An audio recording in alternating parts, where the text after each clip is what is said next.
Boom, boom, boom, chat. No, I'm just blabbing on, blabbing, blabbing, blabbing. That whole new setup, it's great. Oh my god, it's fun. Mm. This is the ultimate, I don't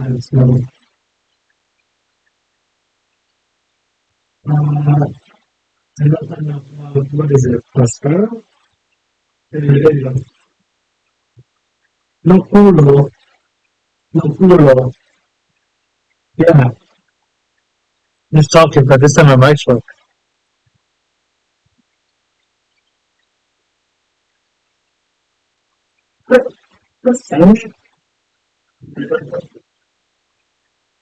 No culo, no culo. Yeah, I need the mic. I need the mic. Hold on, chat. Wait, hold on, hold on.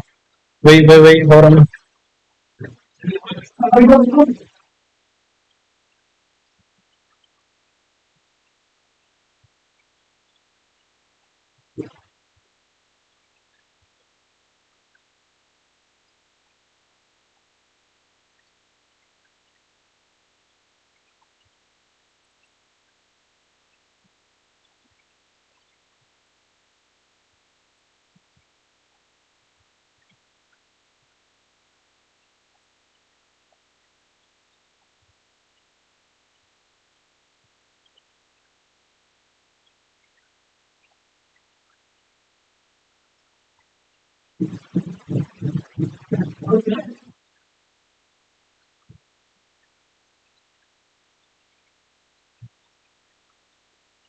Okay, I'm back. This time we're uh we're doing this like this. Hold on, let me just properties, change this. Last night, boom. And now this here's a little okay. So check it out, chat. We're here.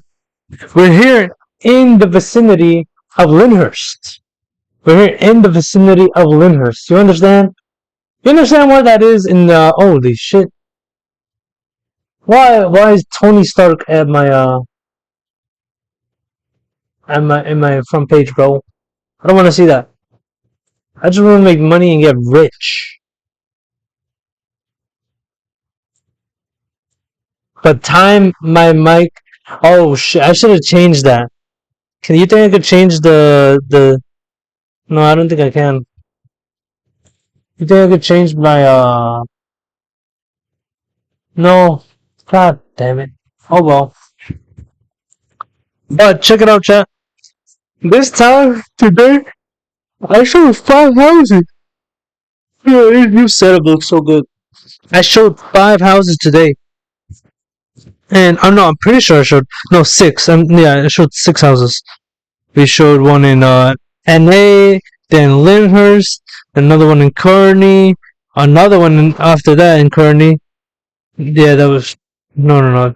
That was wait, I want Arago Plank. That's 4. Then Truman 5, and then now that's we just finished one at 6. That was Britain. And out of all of those, it's like you show you show this many houses to like the people that you're working with, your clients, and it's like, yo, out of all these houses, there's different styles and everything. Da, da, da, da. The layouts are different. The bedrooms are different. You would think that, oh my god, yo, let me get at least 2 or 3 that they like a lot. 2 or 3 that they like a lot. But no, then they hit you with the, oh, I'm gonna give you a response by tomorrow. Don't be mad though, because it's a big decision. It's a horrible decision that they're making financially if they're making buying a single family. But hey, look, not everyone is built for the investing part of Learner. So horrible business wise, but like to live a calm single life, calm family life. It's one of the best decisions you can make because you actually have your own home, and you don't have to worry. You don't have to worry about rent. Always keep going up and up and up unless you have an adjustable rate mortgage. Then you're like those people in 2008. You want to be those people? Mm, no, I don't think you want to be like any of those people at all. You know why? Because those people they got into the real estate market thinking that, hey, look, I could get a ninja loan. I don't need to verify my income, no job, no income verification needed. And check it out. I got my house. I got my dream house. I bought it for 400,000, which back then 400,000 in 2008. You know what that could get you? That could get you like a nice 4 bedroom, 2 bath, and like what would now be the area of like Rutherford. That's what 400K could get you. But like a nice Victorian style house.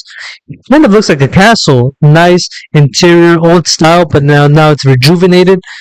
It looks great. Even new construction, you could have gotten maybe around 500,000. But depends on what type of material they use, all that.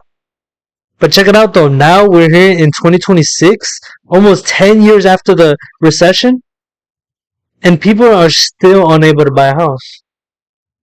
People are still unable to buy a house. Why is that?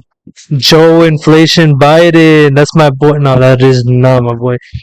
And what in the chat if like there's like a body double. There has to be a body double. Like you're telling me this guy doesn't just go around about his life thinking, "Hey, I might get killed. Let me just hire another body double." But like, let's be honest, Joe Biden, he's like one of the funniest guys ever. You see him on TV and he's literally dying. He's literally dying. Isn't that one of the most funniest things that you could think of? You're watching your president die live on TV, and you might think, "Hey, you're laughing at someone dying." No, because he's a pedo. He's a pedo. He's literally a pedo. And honestly, with whole heart belief, oh my god, my mic broke. But like, I kind of hate those Christians that say, "Hey, look, if like let's just say Joseph Stalin that and what is it, Vladimir Lenin and Trotsky were on the deathbeds, and even though they're kosher, they were on their deathbeds, and they say, "Hey, look, I forgive me for my sins, Jesus Christ and Father," like that. They just immediately go to heaven. I hope that's the case, but bro, you did that much damage and bad to the world. Like maybe Christ could prove me wrong right here, but why? How does that work? That's one of the mysteries of Christianity. That's one of the mysteries. And then these Muslims in the chat, they say, "Oh my God, you guys disguise everything with mysteries." Yeah, it's a mystery because you have to be initiated into the Christian mysteries to know what they are. All right, so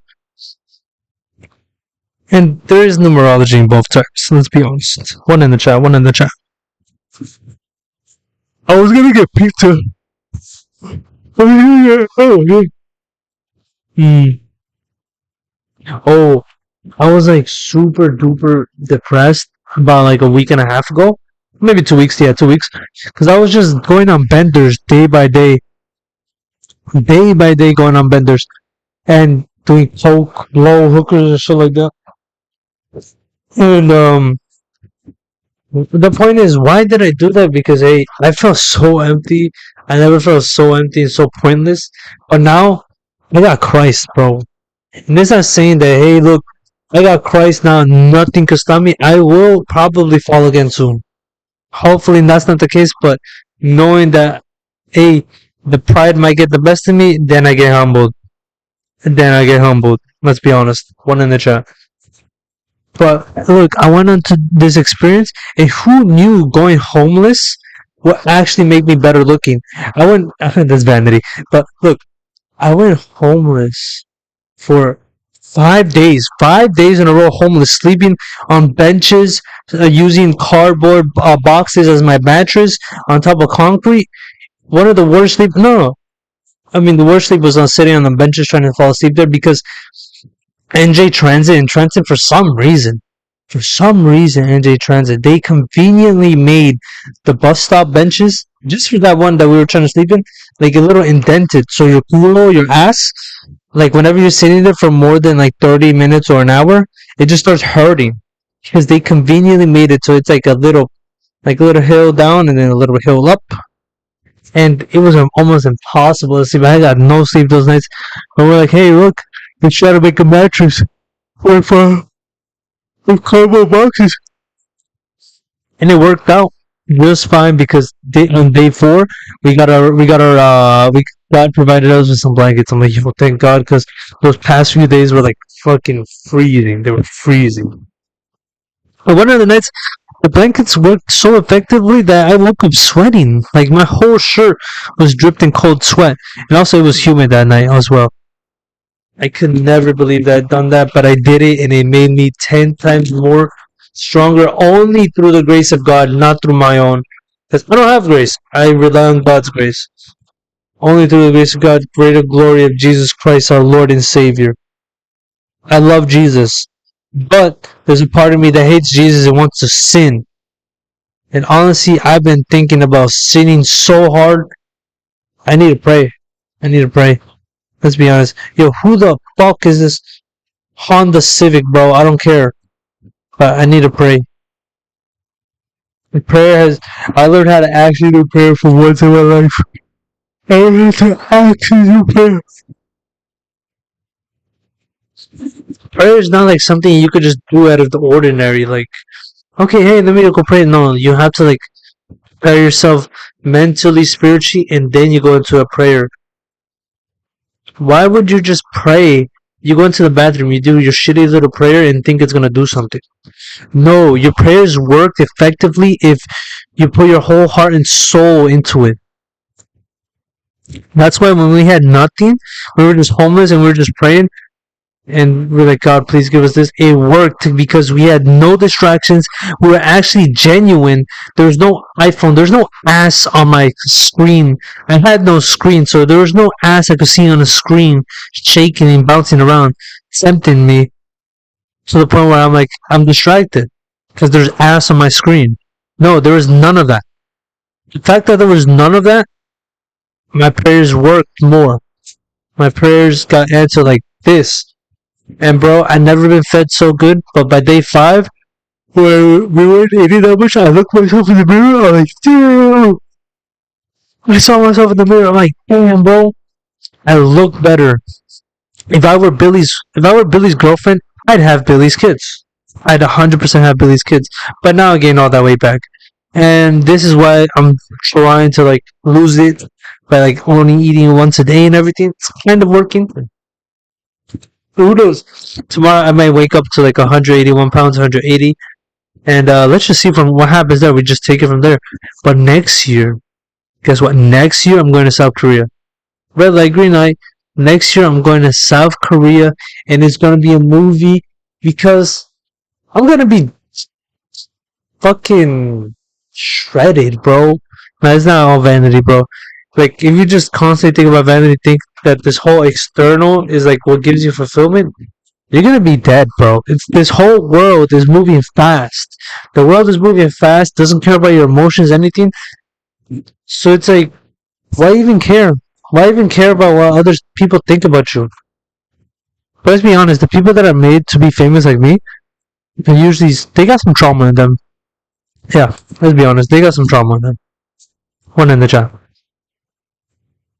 But check it out though. Check it out. There's never been a time ever in history, other than now, where all we see is like your feed. Like once you have a new Instagram, you scroll on your reels. Like probably like the first, like if you don't manipulate your algorithm into showing what things that you want, and it's just a new Instagram. The first like probably 20 within the first 20 or 10 reels that you scroll, a majority is just going to be ass. Ass and tits, ass and tits, ass and tits. And that's what they want. That's what these adrenochrome drinking elites want. They want to, like, they want you to see so much ass, tits, and porn on your screen that, like, you start to hate women.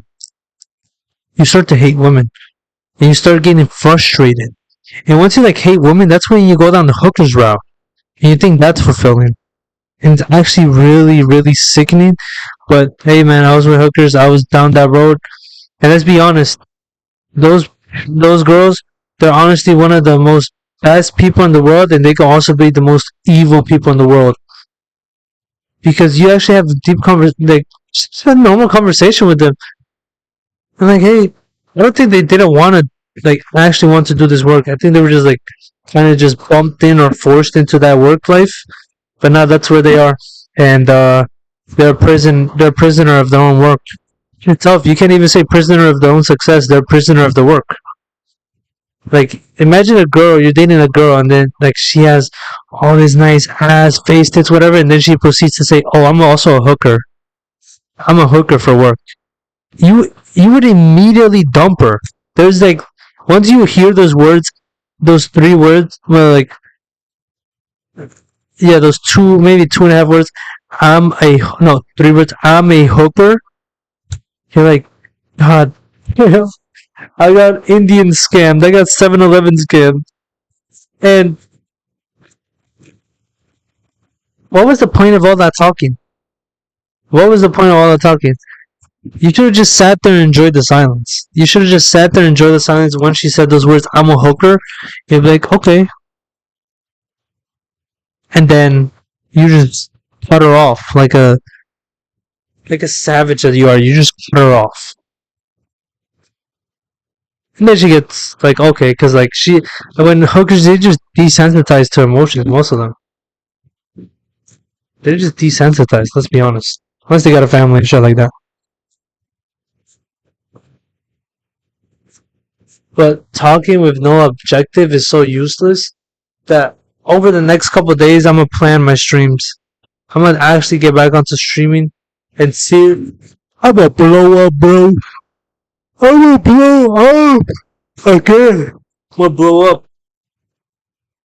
My reels have been doing like 3K views, whatever.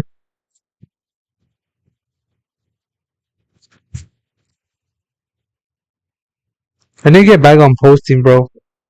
Posting more content. Like, I'm made for this content creator game. You would never think it, but I'm made for this content creator game. And that's why I'm gonna block my mom and my dad on both social medias. Because it's like, yeah, you're my mom and my dad, but your opinions, since I love you, they hurt me. And honestly, that's kind of a bitch way to say it. But let's be honest, your opinions, I'm trying to do it my way, and you're trying to give me some nice experience, opinion, and I'm just being ignorant. And I want to do it my way. That's all I want to do. I'm doing my way or the highway. And there's this fly in the room. It's annoying me right now. But what can I do? Let's be honest. What can I do? And when you hear the words Newark, like you say Newark, it's supposed to say Newark, not Nork. Newark. What the hell is that? Is Newark? Like you're actually saying New Ark, Newark combined, Newark. When you think of the word Newark, what do you see?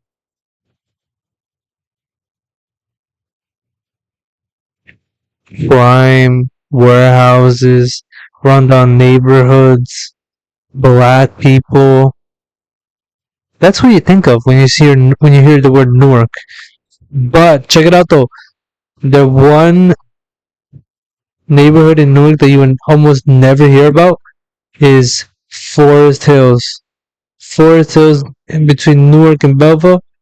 It's so nice. They even filmed one of the Sopranos movie houses there. It's on 380 Highland Avenue. I never knew that was in Newark, New Jersey. I knew all of Sopranos was filmed in New Jersey. Most of Sopranos was filmed in New Jersey, New York. But in Newark, there's a house there that belonged to one of the Sopranos characters. I did not know that at all. And the founder of Tiffany and Co.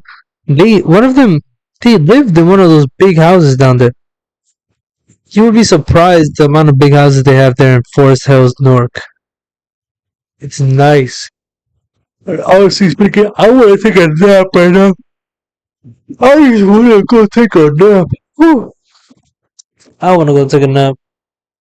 But I gotta go to Barnes and Noble in in Clifton to see that, hey, I want to keep talking to engage people.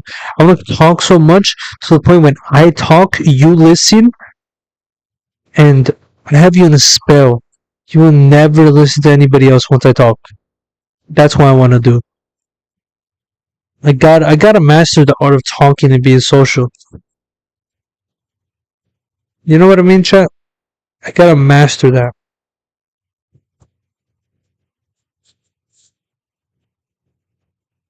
And I remember you streaming, it was so hard. And streaming was so hard, like so hard, and I gotta see myself speaking for this long in the mic to a screen. Who does that? You're speaking to a mic and a screen. You think mentally ill people do that? But no, I am like a little tiny bit mentally ill, so yeah, I'm doing that, and it's only been 20 minutes. It's literally only been 20 minutes. What the hell? And I'm so sleepy. Could just knock out right now. But let's try to make it to 30 minutes. Let's just try to make it to 30 minutes. And not even like 1% of my CPU is getting used. But I am gonna edit this. I am gonna edit this on my phone or wherever I can edit it, so I could cut it up this 20-minute live stream or 30-minute live stream into like 1 or 2 or 3 minutes, so it could be only the best parts that I could just upload that on YouTube and promote that. You know what I mean? You know what I mean, chat? Let's go. Let's go. One in the chat. One in the chat. Oh man, I'm like so tired. I could knock out right now. Oh. You would think that once a house is super duper renovated, oh, nice kitchen, quartz countertop. You would think that, hey, look, everything looks nice, but they're missing caulking around the quarter round trim molding. They're missing like some that like fire sealing that you could put around the vents. They're missing that. Even the concrete pavers, and it looks like it was just mushed by hand. It wasn't even there was no instrument used in that process.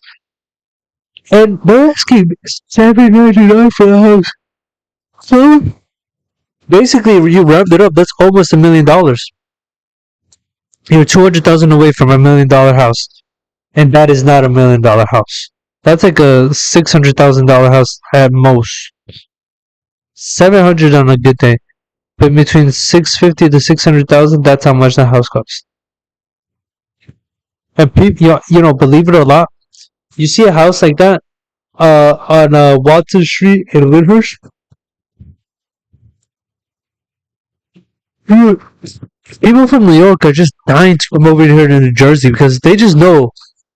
Let's just be honest, chat. New Jersey is 100% better than New York. I said it.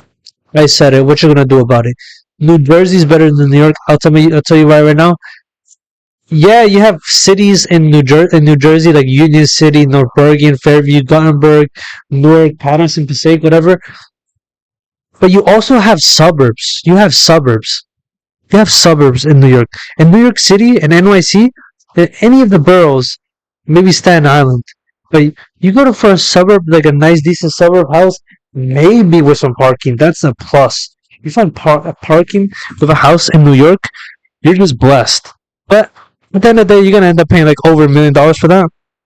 And then once they see an $800,000 price tag on a house like that in Lyndhurst, with a long driveway, a detached one-car garage, finished basement, AC everywhere, 3 bedroom with a master walk-in closet, double vanity baths.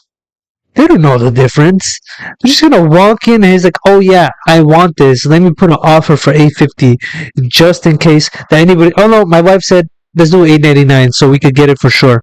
They're gonna pay almost basically $100,000 over asking price, just because they can, and they are pre-approved for that. You know how dumb that is? It sounds stupid, but the money is in real estate. The money is in real estate. You're like, no, what about construction? Yeah, bro, let's just do construction. You work your ass off and all that just for a couple $1,000s when you can mentally be and physically be stable enough to calculate all these deals that you have in real estate, and then you make money off the refinancing, the selling. Bro, it's in real estate, bro. It's in real estate. The money is in real estate. But you're like, Billy, it seems so competitive. I don't care it's competitive. Here's what you gotta do to get your first 10 clients. I'm gonna tell you right now, no free of charge. I should be charging you like $200, maybe $2,000, $8,000 for this. But check it out though. Let's say you wanna become a realtor. Don't do that. That's stupid. actually don't become a realtor first. What you want to do is, let's say you start like a small side hustle, landscaping business, or whatever side hustle you can think of. You rack up all those clients, they get familiar with you, they know you do good work. So let's say, yeah, you see me, I'm doing good work on your landscaping, you love the corners, I trimmed everything, or I do car detailing. You're like, yeah, you know me. I detail your car. It came out nice. It came out beautiful. You see the work that I do. Now imagine where I'm gonna change your life and you buy a house just because I did all the hard work and you just made the little quirky decisions. You know I'm gonna be that guy. So what you're gonna do is whatever side hustle clients you have, you stack them up over a couple months. And honestly, being doing a side hustle like landscape and all that, it's pretty easy to rack up clients because since you're not licensed or anything, you're just a kid with a lawnmower or someone with a lawnmower, and you just want to rack up. You don't even gotta charge so much. You're just trying to rack up as much clientele as possible. You charge cheap. You have the phone numbers. You get to know the people. You become a repeated. They become repeated customers. They know you, and then let's say a year down the line, then you become a realtor. Imagine how much people you have to hit up. Imagine how many clients you have. Minimum you would have like 30 to 35 clients, and then you won't even have to go around knocking door to door doing cold calls. You just go on your phone and be like, hey, I'm a realtor, hey, I'm a realtor, hey, I'm a realtor, hey, I'm a realtor. And out of those 35 people, between 3 to 5 are going to say, yes, be my realtor. Or maybe you're just that good of a serviceman. All of them just say, be my realtor. I want you to find me this house. Or, hey, I'll say, hey, Billy, I want you to sell my house. I'm like, I bet I got you. I sold this two family in Fairview. Google it if you don't believe me. 398 Cliff Street. It sold for 835. Uh, two family like that shouldn't, according to my mentor, shouldn't be more than like 400, 500,000 at the most. But they paid 835. That's what happens when you don't really know how much it's worth, how much it costs to fix it up. Because honestly, as it was, that property as is 835, it needed to make it look stunning and everything. It needed at least like probably 80 to $100,000 to make it look stunning. Like you repaint the site, and probably the new roof was already done. You do new kitchens, you new flooring and everything, HVAC the whole house. We actually refinish the whole basement. You do a new garage door. You do laminate flooring in the basement. And since the refrigerator, if you want to do a kitchenette, that's where the 100,000 price tag comes from. If you want to do a kitchenette, there you go. There you go. That's why it's like, damn, these people bought it for 835. But let's be honest, Chad, that's not my problem. My priority was to represent the seller, and I did that the best way possible. And we sold it for 835, and it was listed for 849. It was a great deal. That was a great deal for my customer, bro. That was a great deal for my client. A wonderful deal. I'm not speaking like Donald Trump. This is a one. We're gonna do many deals, chat, many deals. And one of my dreams is to just become a developer, bro. Just become a developer. And once I get my first property, we do a fix and flip, whatever. I'm gonna invite my mentor and the other mentor. I'm like, hey, Billy, this is great. This is great, amazing, amazing. Hey, Billy, you did a good job. I don't care about your praise, bro. I just want you to see what I did, and knowing that, hey, look, we could rely on Billy. We can rely on Billy now. He does the contracts, whatever, and all that stuff. I can't work for free. If you're good at something, never do it for free. That's what the Joker said, right? I mean, I just chopped up the lyrics probably, but that's what the Joker said. If you're good at something, never do it for free. That's one in the chat if you believe in that statement. That's a W statement. W Heath Ledger. W Heath Ledger. Rest in peace to Heath Ledger, though. Best Joker ever played in the world. But you would think that, hey, a two family probably costs maybe around 500,000, 600,000. Yeah, maybe in parts like Patterson, Newark, you get that price range. But if you go to like North Bergen, West New York, Union City, Fairview, Jersey City, you're almost paying close to $1 million for a two family. Renovated, everything looks nice, like turnkey. And let's say you do get a two family for 900,000. There's the first floor, there's the second unit, and maybe if you're lucky, you could put like another like illegal unit in the basement. Then honestly, you'd be breaking even with the mortgage and all that stuff. So that's why never pay the market price for a two family. Never pay the market price because you're legally getting your money taken away, scammed or whatever. You don't pay market price for a two family. Let's say you find that you're like, oh wow, this two family looks like it needs some good work done to it, and it's listed for 700,000 on Zillow, and it's in Fairview, one of the easiest places. It's in North Bergen, West New York, one of the easiest places to rent out. Don't do that. Honestly, don't do that. Never do that.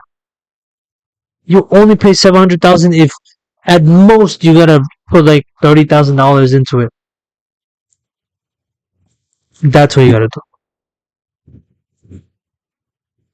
Harsh reality, then you just build your way up. This is like Bob the Builder Legos, bro. Once you get the first property, then the second one becomes easier. Once you open that portal of business, you start going on, going on, going on. Hey, hey, hey, hey. But check it out though. I'm the best streamer alive. I am. How about that?